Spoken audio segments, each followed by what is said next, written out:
Welcome to this lecture called Transfer Learning and Domain Adaptation. So this lecture is continuing on the previous lecture, which was focusing on multitask learning. And in this one, we're going to see how to use multitask learning and also other concepts such as transfer learning to be able to adapt between different domains. And you're going to see what that means very soon.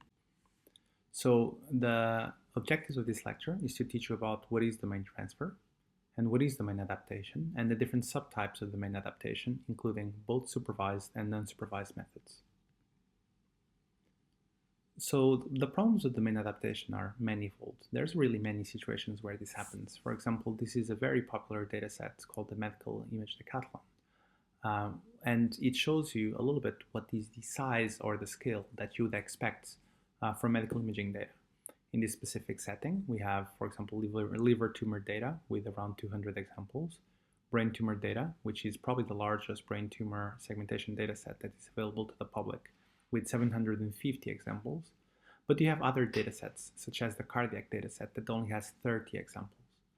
What this means is that medical data is quite limited, and this is normally caused by the time-consuming nature of labeling this data. Another issue that we face is that medical imaging data has quite a lot of variability. Often this is not assumed to be the case, but there's actually a lot of pathological and phenotype variability between different brains. Here you see an image of a patient with some disease on the left, in this case white matter hyperintensity disease in old age. A patient that had, for example, old age on the right, and also some other variability due to sex, ethnicity, and obviously genetic predisposition, education, and many other factors. And even though some of these things might look pretty small, this variability in phenotype can actually be quite extensive in terms of the shape of the brain. And our ability to characterize and diagnose patients really depends on the very precise definition of what these are. So pathology itself can also have introduce a large amount of variability. For example, what you see here is something called the BRATS dataset. And in this specific dataset, you have many different types of tumors in different parts of the brain. And the tumors themselves have very heterogeneous appearance, some of them with a very dark center, which might be necrotic, and some of them which are much more edema-based, and the tumor itself is much smaller. So because of this variability, and because we care about the contents of the different parts of the tumors, because a necrotic tumor or a tumor that is for example, is causing a lot of edema, they have very, very, very different etiologies and very different outcomes. So we need to be able to characterize all of these different small variations, given that tumors can show up pretty much anywhere in the brain. Another issue that also exists with medical imaging data is the fact that there is quite a substantial amount of acquisition variability. So this is a situation where different scanners use different sequences or different point spread functions or different coils or different gradients in different manufacturers. And because of this, even though we might try to make the images look as similar as possible to each other, you see below that, for example, the degree of detail that you get from different scanners can be quite different depending on how they're set up and their hardware and software elements. Obviously, in certain types of modalities, such as MRI, they are very powerful because you can change things. So a specific hospital might want to do a T1 and a T2 acquisition in the patient, while another different hospital might want to do a T1 flare and a T2 flare acquisition, for example, purely because they prefer those images from a diagnostic point of view. So many kinds of medical imaging modalities are made on purpose to allow us to have this kind of degree of flexibility. Another source of variation that we see in medical data is that images themselves are often post-processed in a different way. For example, here you see that the images on the right were post-processed with a body stitching algorithm. So these images are acquired in stations, so in chunks, using an MR machine.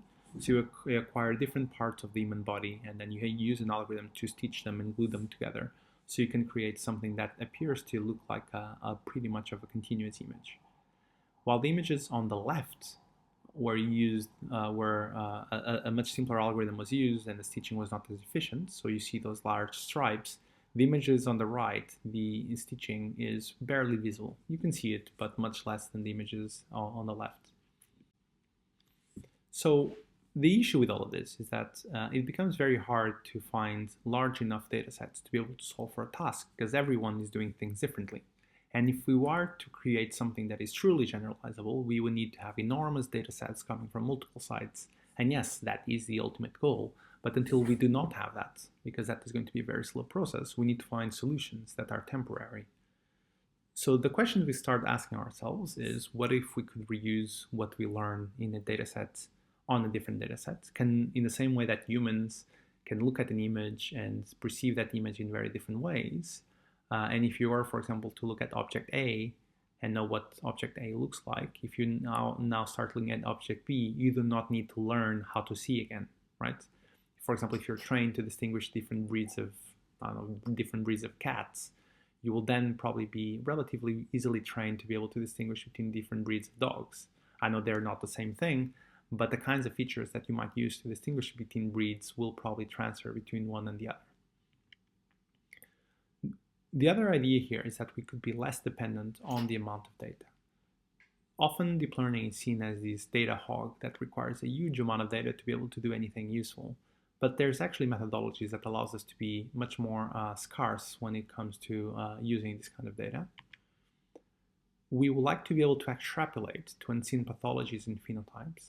What this means is that you would like an algorithm that is trained on 2 or 3 different pathologies to be able to work on a 4th unseen pathology, or at least to know that it shouldn't work on that pathology.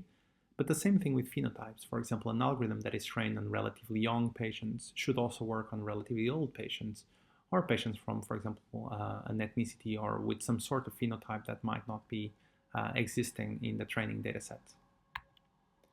We will also like to extrapolate to unseen modalities and image properties. What that means is, for example, you might train an algorithm on a T1 MRI, and you might want to have the same algorithm work on T2 MRI imaging data because a different hospital might use those instead. Or you might completely change the modality itself. You might say, I want to go from an MR to a CT. For example, you want to segment a stroke in an MR and a stroke in a CT because different hospitals, depending on what's available, would use different modalities. And the last item of this what if would be, how can we do all of the above with very limited training data? How can we make sure that we can only use just a few subjects to be able to do all of this? So here we can start defining what transfer learning actually is. So transfer learning really is the ability to apply knowledge that has been learned on a task to a new task. And people, humans, actually do this all the time. If you know how to play the classic piano, you would probably very easily translate that knowledge into playing a jazz piano. They're not the same thing, but there's a lot of things in common. Same thing with riding a motorbike and driving a car. Again, they're not the same thing. There's very different skills that are needed, but many of the concepts are the same, knowing how to drive on a road, for example. So how can we endow algorithms of the same properties? How can we make sure that algorithms can learn from one thing and apply what they've learned to a completely different application? So there are 2 types of kind of approaches that you would normally follow here. There is the traditional machine learning approach, which is, for example, what we've seen so far in this course, when we're looking to isolated tasks, so a task that is done for a purpose and it has their own training data and you're optimizing for that data. And the knowledge itself is not really retained or accumulated. You're just learning that task, but you're not reusing that knowledge in any other way. And in the transfer learning setting, which is a different way of doing things, what you're doing is you're learning, you're reusing something that you learned from a previous task on a new task, and then making use of that learned knowledge to be able to solve for the target task without the need of as much data. Deep learning itself has quite a few myths, and I think the biggest one of them is that you can only do deep learning if you have a million examples of labeled data for your problem. And this is just not true. It really depends on the problem that you're trying to solve, and there's now many techniques that allow us to do and perform really well deep learning type of approaches on much smaller data sets. And that's something that we would like to explore in the medical setting because it's also something that is very prominent in our use case. So given that this is a myth, what is the actual reality? The reality is that you can learn very useful representations from completely unlabeled data. So in the medical setting, often labels are very expensive because they require a lot of human knowledge. but the data itself, the images, can often be quite easy to find, sometimes not. You can also train on nearby surrogate objectives for which the labels themselves can be very easy to generate, and then apply it to a target task. What that means is, for example, you could very easily find labels that are easy to get, such as the type of the MR sequence or the parameters that were acquired, that were used to acquire that image. Those things are contained, for example, in the DICOM header, and they are actually very good sources of information to be able to train an algorithm, because the algorithm, in order to be able to predict those, needs to understand the content of the image relatively well. You can also transfer what you've learned from one specific task to another related task, which is one of the things we're going to look at today. So the idea of transfer learning is that instead of starting your deep neural network from scratch, you're basically starting from a state which has been predefined by training on a different task. So what this looks like is, in a normal training setting, you would start from a setting where you randomly initialize your network. You're getting to pass that network through your stochastic gradient descent, which is going to optimize the parameters for that task, and that's it, right? You start from a random state and you finish with the trained weights. If you were to now start on a new task, you would reinitialize the network again and you train on a new task. But why would you reinitialize the network? If the random initialization that you start from is something that is random, as the name says, so you will need to relearn all the characteristics again. Maybe there's a lot that can be reused from the first task you trained it on, and many of the filters of the weights can be reused as a general feature representation. So rather than starting from a random state, you start from a pre-trained network that was trained on a different task, and you apply it to a new task, and maybe you train it a little bit further, or you calibrate it a little bit more, things like this.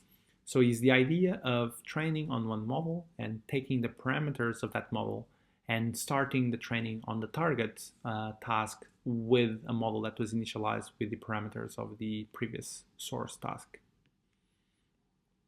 I normally like to give examples of medical imaging papers that try to do this, and there's actually surprisingly very few that try to achieve this. And I think the reason for it is because in the medical imaging setting, medical imaging data is not as complex and heterogeneous and varied as some of the very large data sets that already exist in computer vision.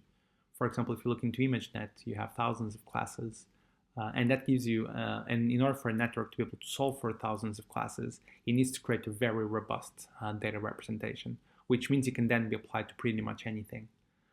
In the medical imaging setting, our images are quite different from each other, but we don't have such rich classification and hierarchy, and we don't have the volume of data that will allow us to train a network with that kind of expressivity. But still, you see that there are papers that try to do this. For example, this paper here has shown that if you train a network to segment, for example, on decathlon data, you can then take the backbone or the encoder part of the segmentation layer and reuse that backbone to be able to then do classification, for example, to be able to classify if a nodule is malignant or benign. So this shows that you can transfer many of the features learned on a segmentation task into a classification task. So let's just do a little bit of notation so that we're all on the same line. So first part, let's define what the domain is. A domain is basically two components put together. We have the C, which is the feature space, and we also have the marginal distribution of that feature space. And we can also now define a task. So a task is nothing more than, again, two components, one of them being the label space, epsilon, and also the conditional probability of epsilon given the feature space. And with those two things, you're defining both the domain and the task. So if we translate this to a real-world scenario, the domain is defined by the input data, in this case, for example, the images that you're going to feed into the system, and the feature space that those features are comprised. So if you feed an image through a network that has been trained, the internal feature representation is going to be your feature space, Xi. And then the task is nothing more than your ability to predict a certain label given that input feature space. So you can think about it as the thing that you actually want to achieve, for example, the segmentation of a certain organ. You can obviously have data that belongs to a certain domain, let's say a brain image, which is going to have a certain feature representation. And then you can then solve for multiple tasks on data from the same domain. For example, you could try to do tumor segmentation, or you could try to do white matter hyperintensity segmentation, or you could try to do and multiple sclerosis lesion segmentation, or healthy tissue segmentation, brain segmentation. Those are all different tasks because they're about the label space, the thing we want to predict, and not about changing the actual feature representation or the input data itself. So just to give you a little bit of an insight of what that means when we talk about domain shift. Domain shift is a bit of an abstract concept, but can actually be measured. So two domains are different if they belong to different feature spaces and they have different marginal distributions. So if you were to pass, for example, a chest X-ray or a CT image or a two-dimensional slice of a CT image through a network, and if you were to look at features within that network representation, for example, the activation functions of some of those neurons, you're going to see that, for example, they will have different distributions of those activations. The chest X-rays might be, for example, clustered in one part of the feature space, and the CT data will be clustered in a different part of the feature space. And because they are clustered in different locations of the feature space, we then say that there is a domain shift. Obviously, domain shift can be a little bit more complex in this, and you can also have multiple tasks on images that come from the same domain. For example, here we have a single domain, which is FLAIR imaging data, but we have two different tasks, one of them being segmenting or classifying white matter hyperintensities in old age, which will be classified into mild, moderate, or severe, or classifying different types of multiple sclerosis lesions, in this case, the primary progressive or secondary progressive or relapsing remitting type of MS. And all of these different definitions are different between dataset X and dataset Y, so there are different tasks, but the domain is the same because the images are roughly from the same, or they are from the same acquisition, and the presence of white matter hyperintensities or the presence of these lesions is common between both. It's just that they have a different etiology, so they're a different disease. Okay, so with this in mind, we are now going to look into the Jupyter Notebook. And again, please do stop the current lecture and go through part 1.1 when we're going to look into differences in data distribution. If you don't have the time to do that before the lecture, do not worry, because we will go through all of these parts in the tutorial part of the session later this week. So just to give a little bit more notation, and again, this is just to make sure that we're all on the same page. A source domain is defined here as ds and is defined by a certain feature space xis, right? So that is our feature space. And the task on the source domain is going to be obviously defined here by ts, which is going to be a function of the label space ys, but this is also going to be given by these conditional distribution of ys given xis, right? So everything depends on s. And for the target domain, the same thing applies, but now you see that everything is going to be dependent on xi t because it's for the target task, and the same thing for the task on the target domain. So with this, we can now look a little bit closer into different types of domain adaptation. And there's obviously many different ways of doing it. We're going to look into semi-supervised and unsupervised domain adaptation.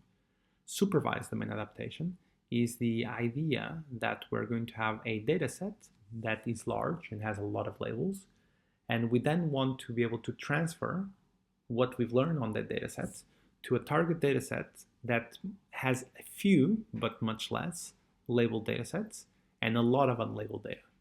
So just to give you an example of this, for example, you would have 1,000 brain images from, for example, from FLAIR acquisitions, all of them with white matter hyperintensities delineated. So that will be a lot of data, all of them labeled.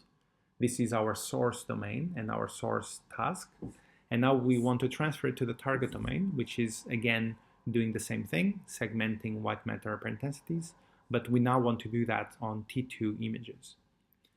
We also have only a few images labeled. So while on the source domain, we have 1,000 FLAIR images, all of them with labels, on the target domain, we have maybe only 10 images that are labeled with some contours, and maybe we have another 990 unlabeled images. So we have 1,000 from each site, images, but on the target domain, we only have 10 images that are labeled.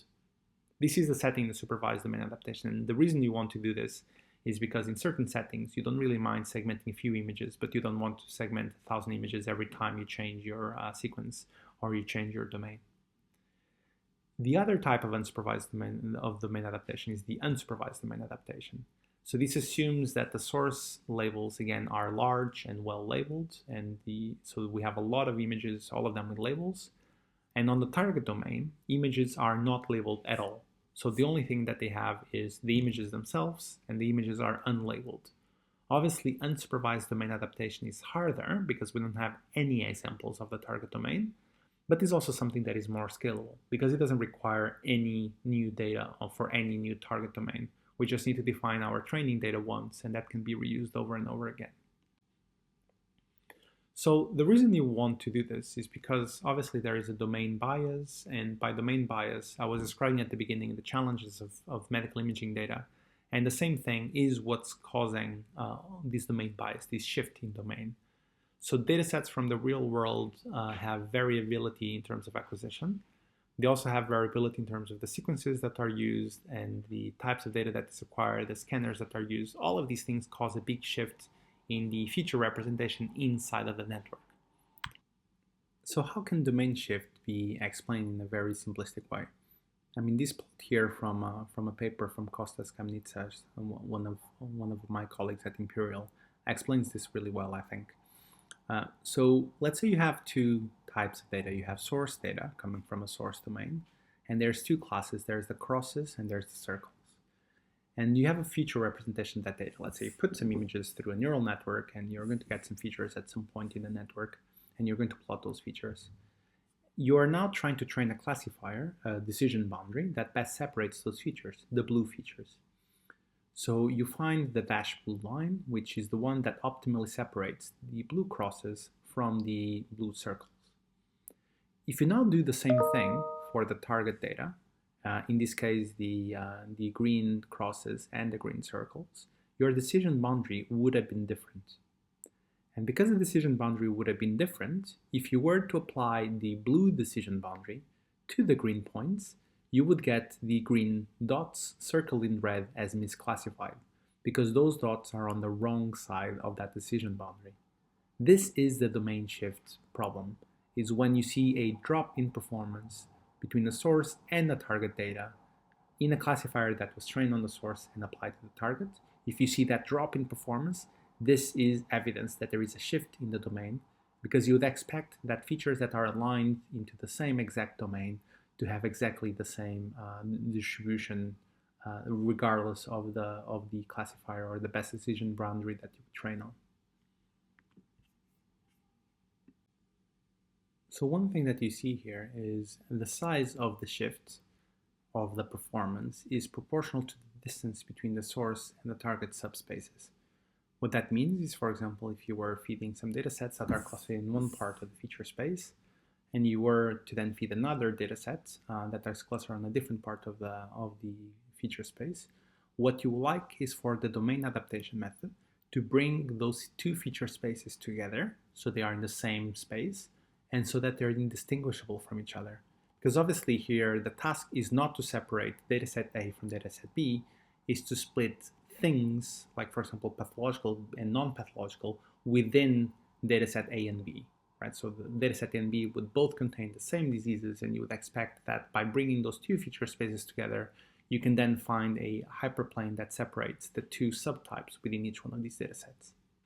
Okay, so with this in mind, let's then go back into the Jupyter Notebook and go into part 1.2. Here you're going to be looking into differences in algorithmic performance if you were to train on a source dataset and apply it to a target dataset, and you're going to look into that drop in performance as a measurement of domain shift. So what have we seen in this specific part of the Jupyter Notebook? What we've seen was that if you were training a classifier, a segmenter, for example, on a source domain, you would expect a certain validation performance.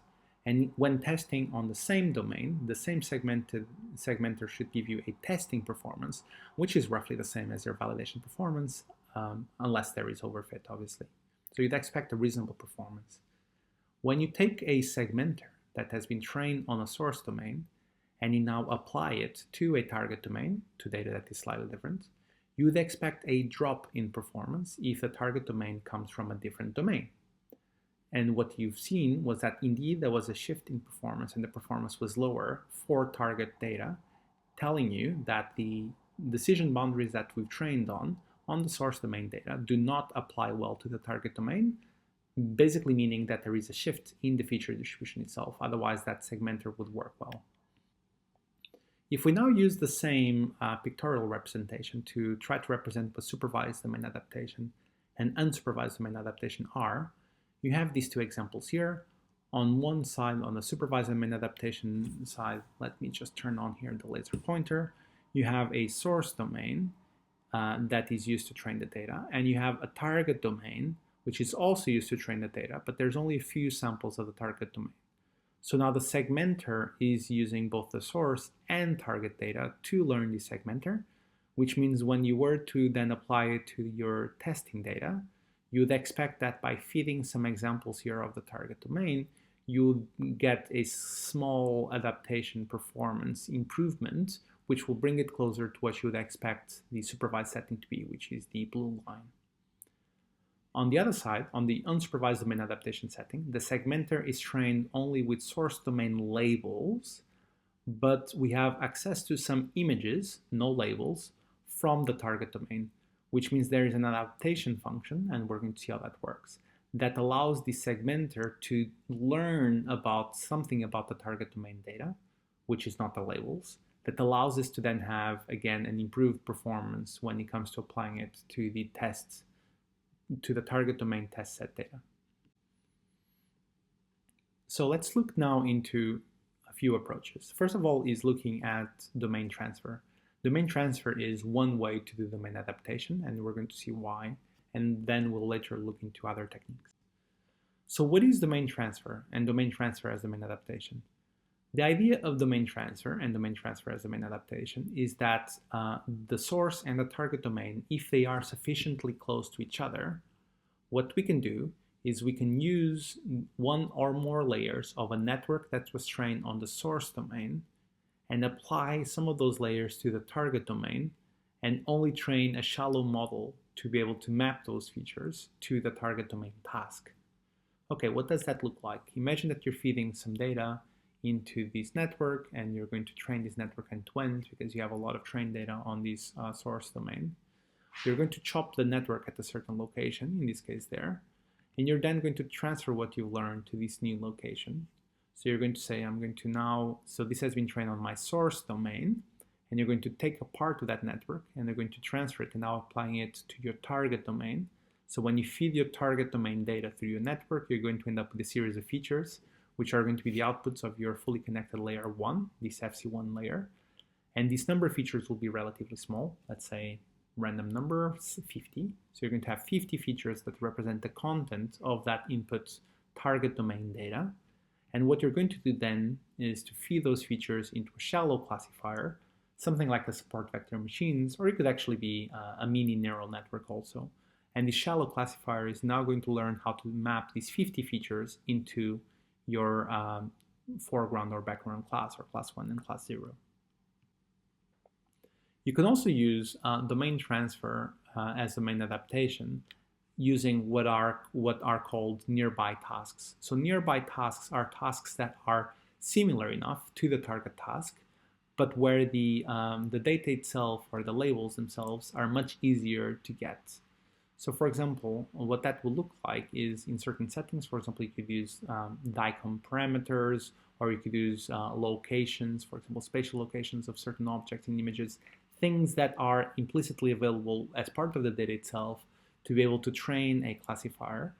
And this will allow you to pre-train on large amounts of data that are unlabeled, and then be able to take only a subset of the networks that have been trained, the first few layers, and transfer it to the target task, which is the task you wanted to train from the very beginning.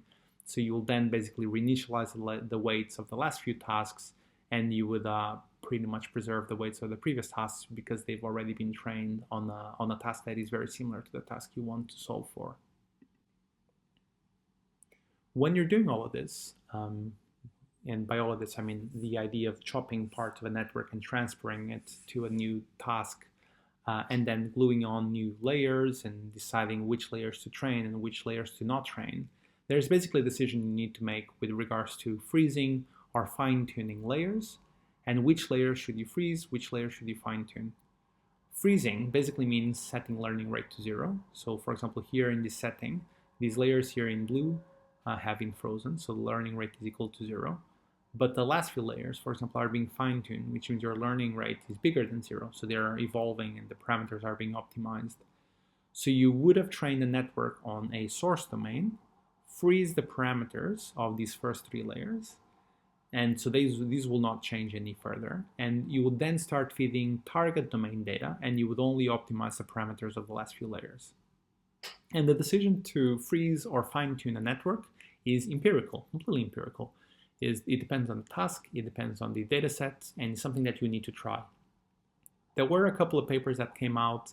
This is an example of trying to do some introspection of this. And it shows quite a lot of success. For example, here, they were able to show that a baseline model that was trained on half the data, for example, half of ImageNet or the other half of ImageNet, had a performance around 0.62, 0.63. While if you look, for example, at the red diamonds, they represent a situation where there was transfer learning from domain A to domain B with fine-tuning of the transferred weights. And on this x-axis here, it tells you which one of the layers of this network were fine-tuned. So if you were to fine-tune only the very last few layers of the network, you actually get a big boost in performance by transferring from domain A to domain B. And that's because the feature extractor has been trained on one domain, but you're now adding extra information by transferring to the target domain and fine-tuning on that domain while preserving some of the knowledge from the previous domain. Welcome to take-home messages from this paper, but I think the 2 main ones was that transferability was negatively affected by 2 distinct issues. One of them was the fact that that higher layers become more specialized. So depending at what level of the network you're going to chop the network and transfer it, networks can have different degrees of specialization. And you need to have some intuition as to how much that task is specialized or is a general level task to know where to cut. And also that neurons co-adapt. So different parts of the neural network might only exist because other parts of the neural network exist. So 2 networks, for example, 2 neurons of the network need to fire at the same time or activate at the same time to be able to, for example, then trigger something downstream. And if you remove one of those, then the co-adaptation doesn't really exist anymore and the network performance might drop quite significantly. Obviously, if you were to apply it, most of the times and in most tasks, you end up with improvements in performance when doing transfer learning, because there's always some information that is being transferred across tasks, even when the tasks themselves are not very similar.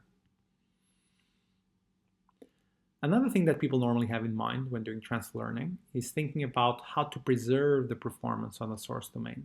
So sometimes you don't want the model to only work on the target domain, you want it to work on both the source and the target. So one thing that you can do is to do what we've learned on the previous lecture, multitask learning, but change the tasks or change the loss functions depending on the data that you're feeding in. So here below, you see a setting where both source and target domain data is being fed to a network, and this network is backpropagating according to a loss, which is dependent on the source loss and the target loss. So if we're feeding source images into the network, we will compute the source loss, and if we're feeding target images to the network, we will compute the target loss, which means that the network is going to receive gradients from both losses, depending on the data that is given as an input. And that would cause one of 2 things. It would either cause the feature representation to be common, which means the network would have learned a common representation because the gradients from both sides force the network to create a representation that works for both tasks. So this is the optimistic side of the equation. And there's actually ways to make sure that this happens, but this is not what we're doing here. The negative part of this kind of approach is that the network can completely bifurcate. What I mean by this is that in the same way that, for example, if I was to ask you to detect or to find out what is, I don't know, a breed of cat from a picture, and I was to ask you to detect what is the breed of a dog in the picture, the first thing you would do is to verify if it is indeed a cat or if it is indeed a dog. So your ability to detect cats or dog breeds is dependent on your first introspection of, is this a dog or is this a cat? And networks can do the same thing. So if you basically tell the network, if I give you a source domain image, optimize for the source loss, and if I give you a target domain image, optimize for the target loss, the network can first learn to disentangle between these two types of images. And if it is image from the source, it's going to do X to it. And if it is an image from the target, it's going to do Y to it, which means the network is kind of internally split in two. You're not doing it by yourself, but the network kind of ends up in that optimization state where the parameters are split between the source and the target task, which results in a behavior that you wouldn't want, because then the network is actually not learning anything in common between them and there is no sharing of information.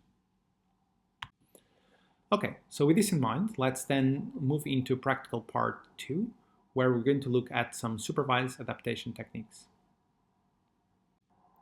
Welcome back. We're now going to move back into few-shot supervised domain adaptation. So as the name says, this is the setting where we only have a few examples and very few examples of a target label domain, but we still want to do a supervised domain adaptation. So the idea of few-shot domain adaptation is how can we train networks with just a few parameters to make sure that when we are domain adapting to the target task, those few parameters have sufficient data, even in situations where we only have a few shots. What that means is, for example, if you train on a large source data set and your target data set only has, let's say, 10 examples, you need the network to be optimized. But if you were to optimize the full network, you will need to optimize many parameters, which means that the 10 examples you have of your target domain task wouldn't be sufficient. So you will need to be able to change only a few things in the network to be able to solve for that task without having to have many examples. In a classification setting, that normally means the last few layers of a network. But if you're, for example, trying to do segmentation or any other kind of operations, that normally is not that easy, because you don't really have a last layer. You need to kind of change throughout the network. One way to do this is that we can use batch normalization itself. So batch norm, and you've learned that from previous lectures, is a way for you to compensate for what is called the covariate shift. So shifts that exist in the covariate structure of the activation functions. And they basically allow that covariate shift to move these feature activations back into a standard Gaussian. So the features become a little bit better behaved. But they also provide quite a few very interesting features to the network itself. So by changing the gamma and the beta parameters of the batch norm, you can actually change very differently the behavior of the network itself. So batch norm have a very global effect with only 2 parameters. So every time you apply a batch norm, these lambda and these gamma and beta parameters completely change the behavior of the network. So the idea of this paper, which I'm going to present next, is that we're going to use batch norm and only optimize the gamma and the beta parameters of batch norm on these few examples, which means we are only optimizing very few parameters of the network. And that's going to show that you can end up having a pretty good boost in performance and transferability to a target task with only a few examples, purely by calibrating the batch norm subspace or the parameters of batch norm. What you see here is the results exactly as you'd expect. So there's a series of domains 1, 2, 3, 4, 5, which come from HCP data, ADNI, Abide, Caltech, and ICSI datasets, and they all have relatively reasonable datasets, their dataset sizes. And the experiments that were run were when they were showing if the network was trained on a specific subset of the domains, 1, 2, 3, 4, 5, 1, 2, 3, 1, 2, 3, and transfer to 4, and etc. And then what would be your test set? The test set being domain 1, domain 2, and etc. So obviously, if you're training the network on domain 1 and testing on domain 1, you would expect the performance to be optimal. And what you would like to then do is, for example, show that the network trained on domain 1, 2, and 3, which is then transferred to 4, has a good performance.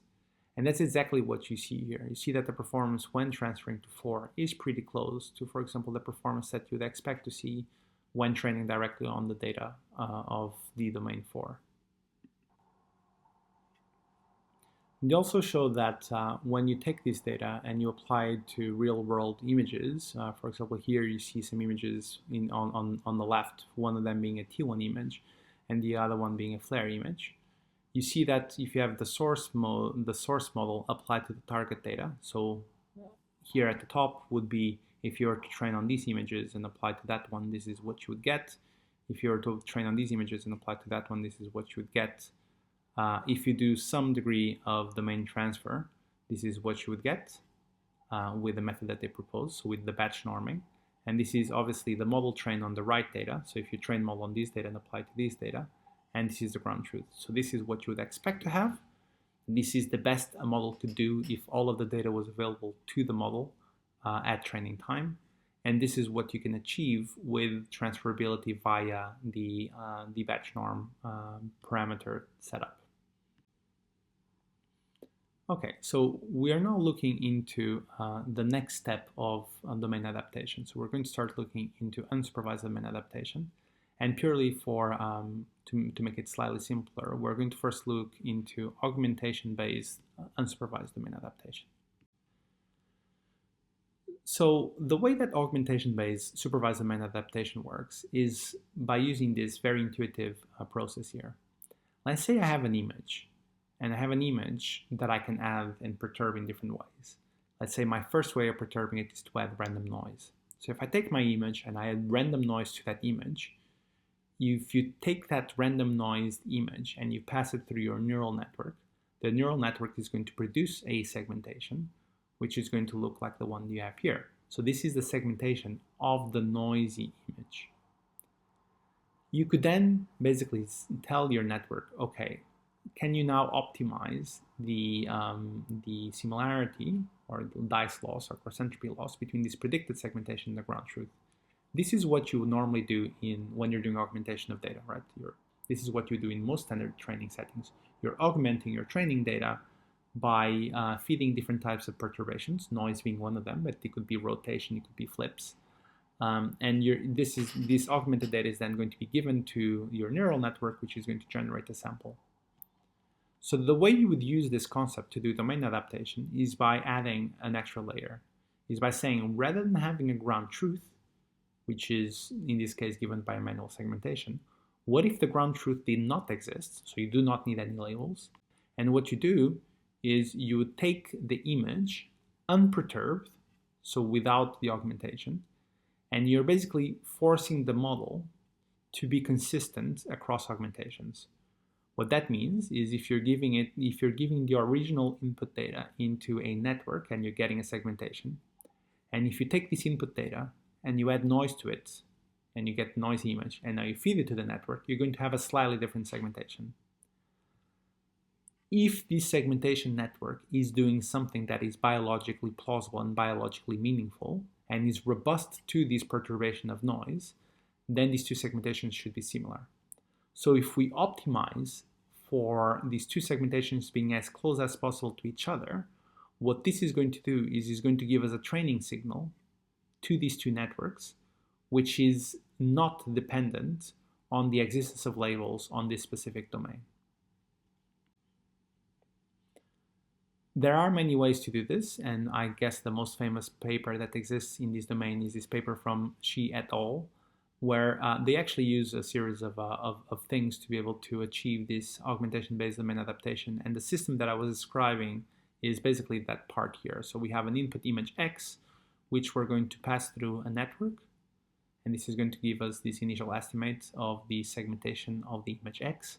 But we're also going to take X and augment it using standard augmentations like random augmentations and noise and blurriness and things like this.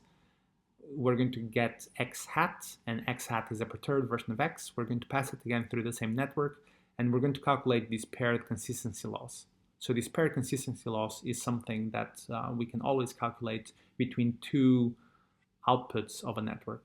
It could be something as simple as a dice loss or a cross entropy loss. But so this data here comes from our target domain, and because we also have some data on the source domain, which has some labels, we can basically just calculate a standard supervised cross entropy loss on the data that does indeed have labels. And this allows us to then basically say you want to optimize for the segmentation on your source domain, but the same network M needs to be able to segment consistently with a high dice between the outputs of these two networks here, regardless of the type of augmentation that I make in my network. The interesting thing about this method is that, for example, in this specific paper, and these results are on non-medical imaging data, what you see is the unsupervised domain adaptation has pretty much state-of-the-art results, and is super simple because it's only based on random augmentations. And the idea that if you were to perturb an image with a certain type of augmentation, that the output of a segmentation network needs to be consistent and invariant to that augmentation. And if the network has converged to something that is biologically meaningful, then that invariance that we have to these perturbations should still retrieve the object that we have in mind. Obviously, when we're doing this, we need to think about what are the types of augmentations we want to do. Because obviously, if we run every single type of augmentation, we might actually not be giving the invariances that we want. So the different types of augmentations we need to do this, they need to basically have three characteristics. They need to be valid, they need to be diverse, and they need to include these inductive biases. So the valid part, what that means is that the augmentations need to share the same ground truth. What this means is, for example, let's say you were trying to classify a brain as having Alzheimer's or not, atrophy. If you were to squeeze the brain or change the volume of the brain during the augmentation process, you could then be changing the amount of atrophy that the brain has visually, which means the network would have received an image that has a different shape, and because it has a different shape, you cannot classify Alzheimer's as control anymore because you've changed the phenotype that you would use to classify. Obviously, changing shape might be not very harmful in another setting. For example, if you want to segment a tumor, if you were to deform the input image in a way that is nonlinear, for example, so you would change the shape of the tumor, and if you were to apply the same transformation to the segmentations themselves, that's perfectly fine because tumors evolve in a very heterogeneous way. So it's very likely that changing the shape of that tumor is not going to cause that much of an issue and is something that you would expect as a natural variation. You would also need noise itself to be diverse. So you need the augmentations to be diverse. They need to be large, but they need to also be relevant. So you want augmentations to be large enough and varying enough so that the network cannot hack its way to become consistent. So the network needs to have enough variability in terms of the augmentations that it does actually need to learn how to segment the object it needs to segment to become consistent across the different realizations of that output network. And the last part is you want to have the right type of inductive biases.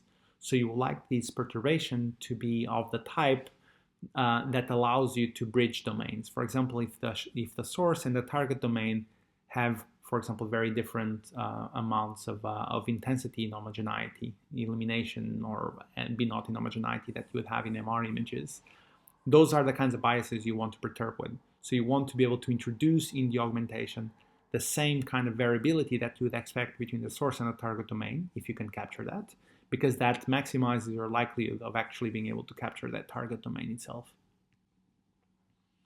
There's many different ways of doing augmentation-based domain adaptation, but there is actually a few medical imaging examples. There's this paper from Perron et al., which tries to do that, and this paper here is pretty succinct in terms of how it does it. What you have is you have a label, YL, and you have an input data X. This input data X, let's say an image, is fed into a network, and it produces an estimate of the label Y hat. So this is a predicted segmentation. And you calculate the supervised loss between the ground truth label and the Y hat prediction. Standard, so this part there is just a standard neural network being trained. The other part that you do is you take another image, in this case of the target domain, and you're going to augment that data and pass it through this network here. And this is going to give you two predictions of the segmentation, for which you're going to calculate the consistency between these two predictions. Again, is very similar to the consistency between this prediction and the ground truth. It's just that you're doing it between two predictions. So this is again a cross entropy or dice or something like this. And the only trick here is this little hat that you see here in this network. And that basically means that when you're doing this forward pass here, and then you're back propagating, you're not allowing gradients to flow through this network. So the gradients will all flow through this network. And that's just to stabilize the training. Otherwise, they can create a lot of instability in terms of how they interact with each other. You can also add this extra little step here, which is to augment that part there. This is sometimes necessary in situations where the augmentation can change certain properties of the output. For example, let's say that this augmentation here includes a rotation. So if you take an image and you rotate it and you pass it through a segmentation network, let's say, the segmentation here will also be rotated by the same amount that you rotated this, right? Because you rotated the image. If you're now going to compare a rotated segmentation with a segmentation that is not rotated because it came from an image that is not augmented, then the segmentation would have been straight and the one below would have been rotated, which means your consistency loss would be meaningless because they're not in the same place. So you would need to rotate the segmentation. So you take an image, you segment it, so you get the segmentation out. You can then rotate the segmentation. And after rotating the segmentation, you can then have the rotated segmentation, which is as much rotated here as it is there, because this rotation is exactly the same. So that allows you to calculate this similarity. And this small addition meant that Peroni et al. Could introduce geometrical transformations, which are pretty much essential in the medical world, and still be able to calculate this consistency loss that you see here on the bottom right. The results that they present are actually pretty outstanding. They show very different variability in terms of the performance overall, depending on the kind of method that they use. But clearly, using pair consistency is beneficial compared to baseline methods that only use, for example, augmentation. And when you use both pair consistency and augmentation, then the results are a little bit less consistent, but the overall rank performance of that method is better.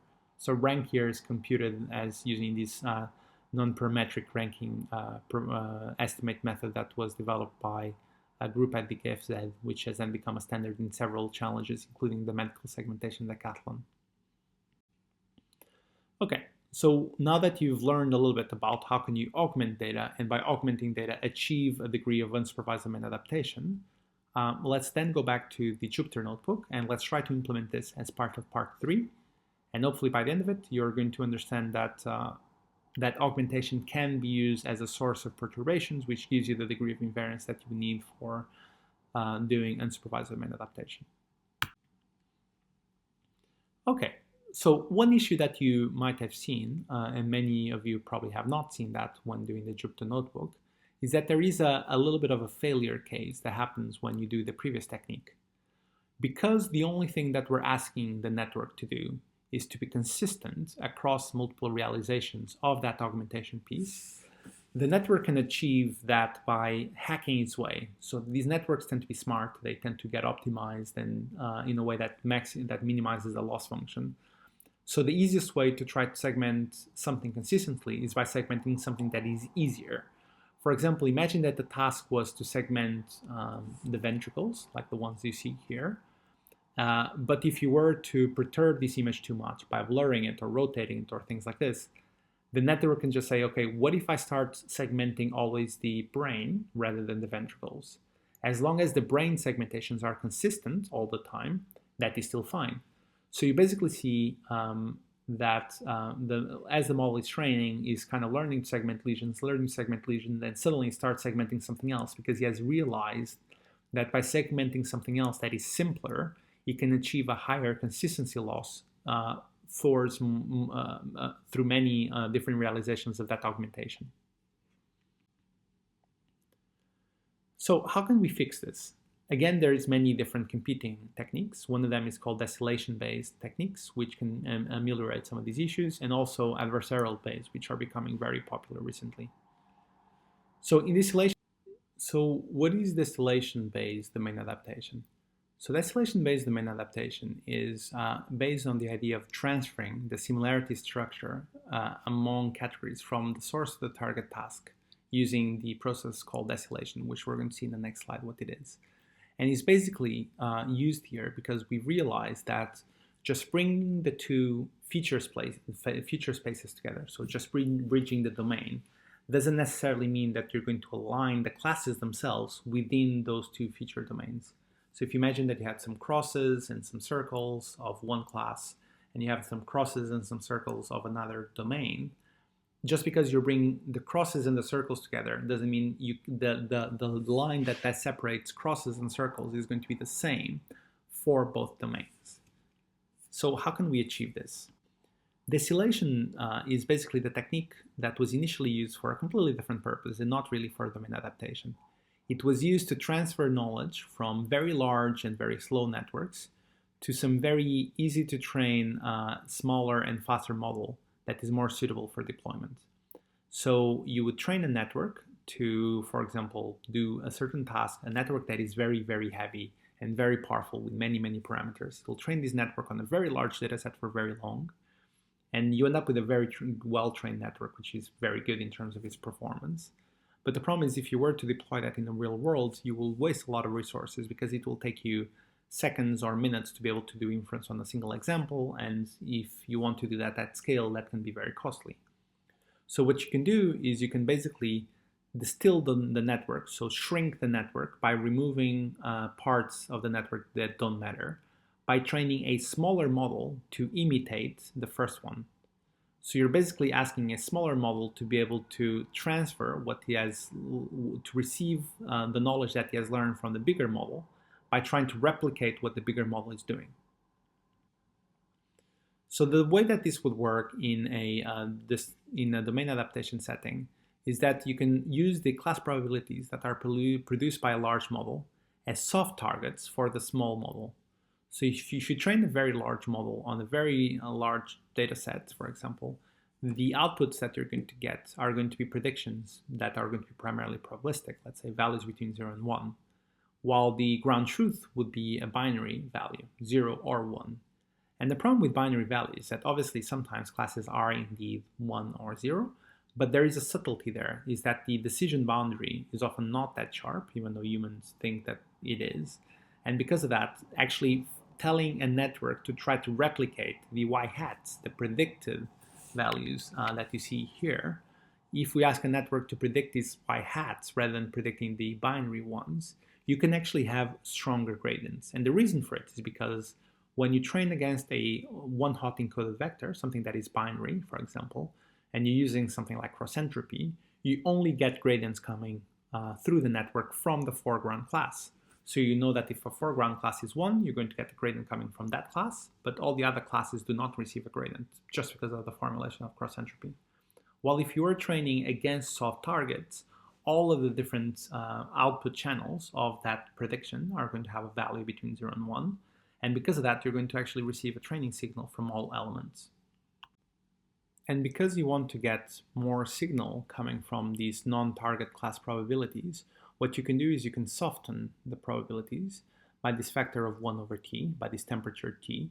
And by doing this, you can then have predictions that are softer or that are closer or not as far apart as they could be. So they're less close to binary or less close to one hot, and they're more spread out. And because of that, that actually increases the knowledge that is being transferred because it creates a smoother transferability of these probabilities and smoother gradients coming from this distillation process. Last but not least, let's now look into adversarial-based unsupervised domain adaptation. This approach is actually built on the theory coming from the H divergence, which was very well explored by Ben David in 2010. With this equation here defining it formally, and you will need to look at the paper to go through it very carefully.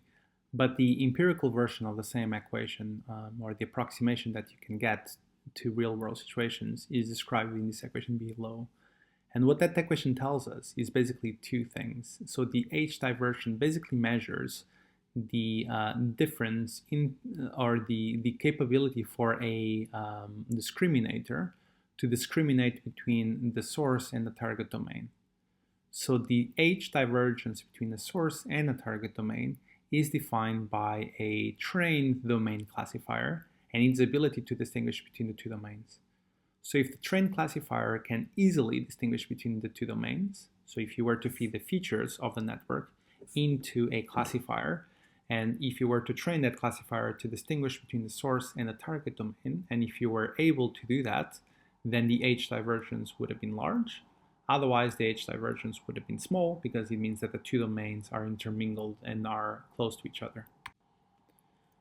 So the way you would use this in a real-world application setting is that you would have an input data set, let's say an image. You pass it through a few layers of the network. At some point in this network, you're going to have a series of features, F, which are going to represent the content of these data. And those features F are going to pass through a couple more fully connected layers, for example, so that you end up with a class label prediction at the end, in this case being the classification loss. So this part here is the last few layers of a network, and those are the features that would exist at a certain point in the network. What you can do is you can take these features, and these are the features that, for example, I've been plotting every time I have these XY plots in this lecture. When I'm saying that a certain domain is in one location and the other domain is in another location, is all normally plotting these features here. So some features are being plotted, and you can separate domain A from domain B in this specific feature space. So if you were to feed these features into a domain classifier, so this is a network, extra network, whose task is to figure out if the features F here come from the source or the target domain. So if you can figure out if the features come from the source and the target domain, then the classifier is able to do that, and he's doing a good job. The interesting thing is, if you now backpropagate through the classifier, so if you want to maximize the performance of the classifier, if you were to backpropagate through it, you would be making the features even more easily to distinguish, right? Because if you're trying to maximize the discriminator's ability to discriminate, that is going to force the network to separate the features even more, which is not what you want, obviously.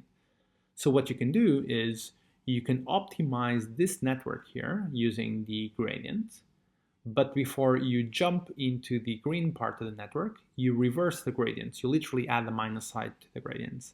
And because you're reversing the gradients, you're now optimizing the network to be able to make the features less distinguishable. So this gradient reversal layer is forcing the green parts, these features F here, to come closer to each other, because it's doing the opposite that it should be doing to maximize the accuracy here. So every time you backpropagate through it, it brings the features F of the source and the target domain closer together.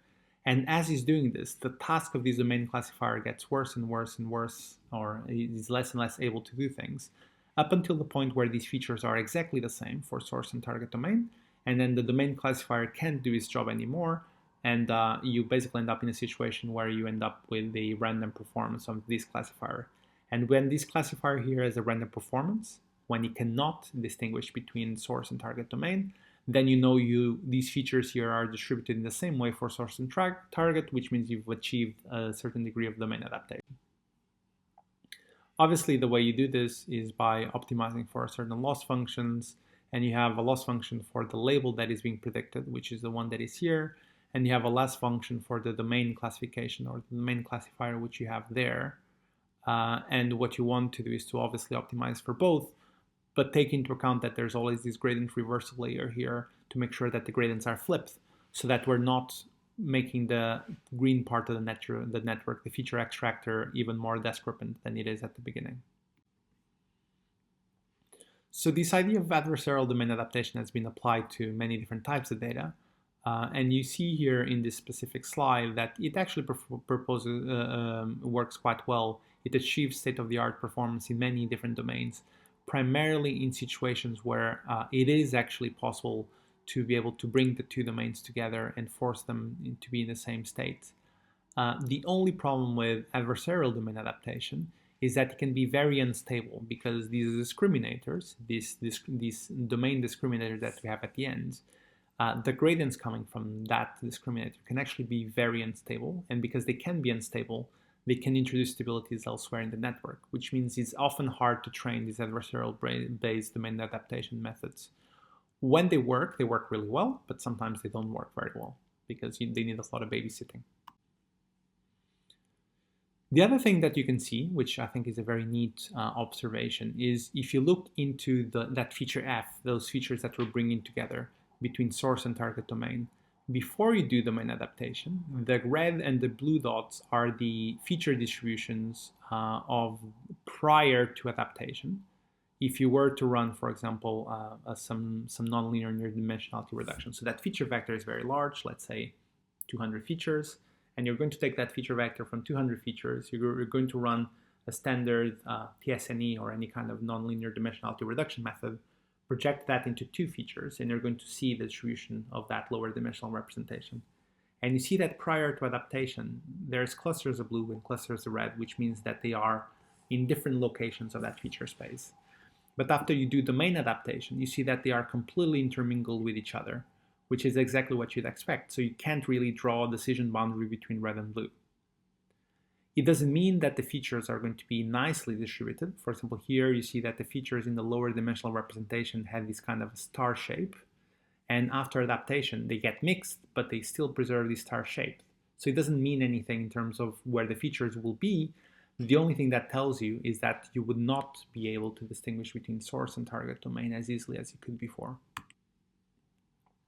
And this works actually quite well. Many experiments exist in this original paper by Ganin and Lempinski. And you see that if you look at the validation error, that if you were to run this on synthetic data and real data with or without adaptation, that the performance is actually quite astoundingly improved. So you see that synthetically adapted data, so if you were to train only on synthetically generated images, and target and adapt to the target domain, which is the green line, you get the validation error, which is actually close to training on synthetic data plus real data, and is better than training only on real data and only on synthetic data. So if you were to train only on real or synthetic data and validate, your performance is going to be poor.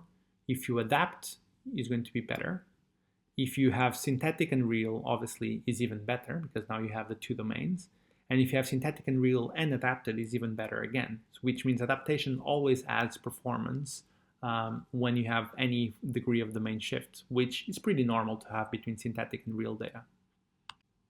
If I now go back to the paper from Kostas Kamnitsas from Imperial that I was discussing before, where I had this little diagram, they did exactly this on medical imaging data for segmentation purposes.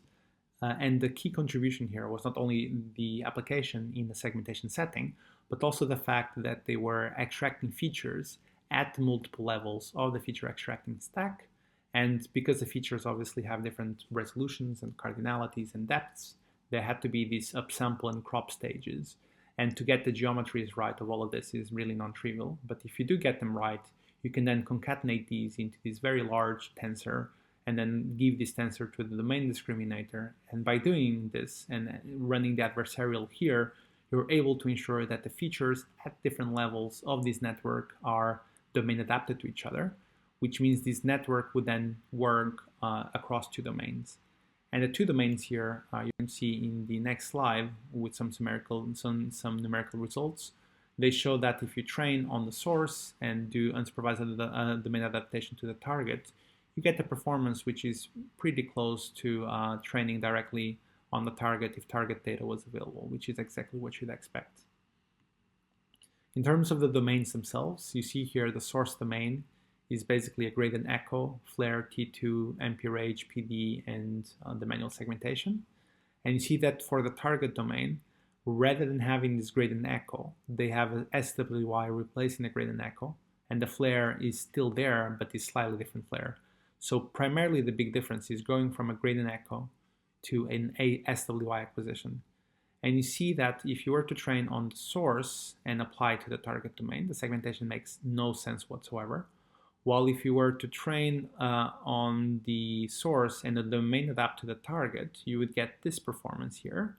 And if you were to train on the source but not use any SWI or the gradient echo sequences, you would get something like this. So you see that the shift occurs between the gradient echo and the SWI.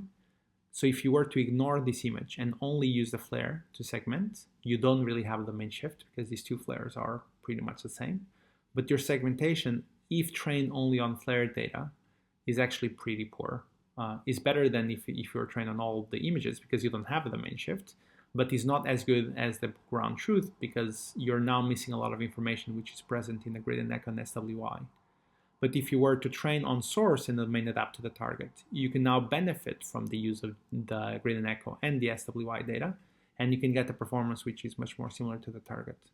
So it's not just, basically the approach cannot be just, okay, the data set, this specific modality is different, so I'm just going to drop it and use the other ones. It's actually better to domain adapt and make use of all the information that is available to you.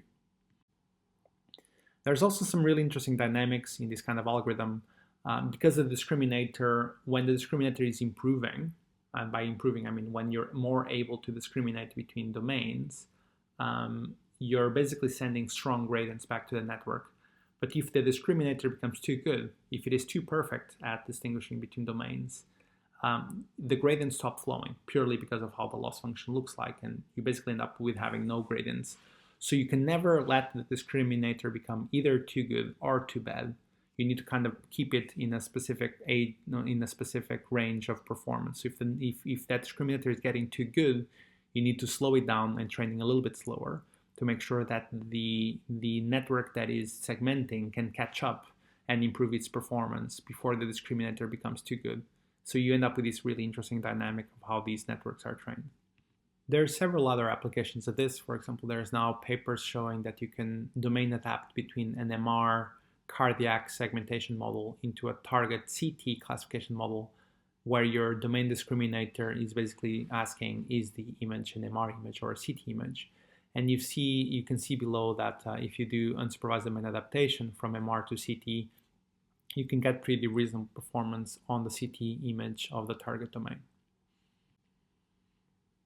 Okay, so you've now seen how adversarial-based unsupervised domain adaptation works. So the next step is to actually implement one.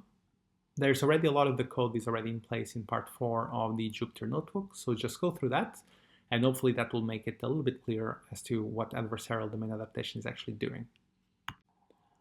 One last way that you can do domain adaptation, also using adversarials, but a different type of adversarials, is to use simulated data. So for example, if you were to simulate a fake picture of an eye like this, it does not look very realistic. But you can then pass this eye through a network, which is generating this image here, which we're going to call pseudo-real image, which is a slightly modified or stylized version of the simulated image. And then you can have a discriminator trying to figure out if this image here is a pseudo-real or if it is a real image. And the gradients that you get from this will force this network here to generate pseudo-real images that look closer and closer to real images. So now you have both real images and pseudo-real images to train a network. And because this pseudo-real data comes from simulated data, the simulated data has perfect labels because you know exactly where the objects are, you know exactly what properties they have because you've synthesized that image. So you can now train a network based on simulated data and pseudo-reals via this discriminator as an intermediary to make the pseudo-reals look a little bit more real. And this has been applied to different types of data. For example, there was this paper here in TMI 2017 where they were applying it to, for example, to colon data to be able to transfer between one type of images to another type of images with pretty reasonable performances. So it does show that these kinds of methodologies are also important in the medical imaging setting.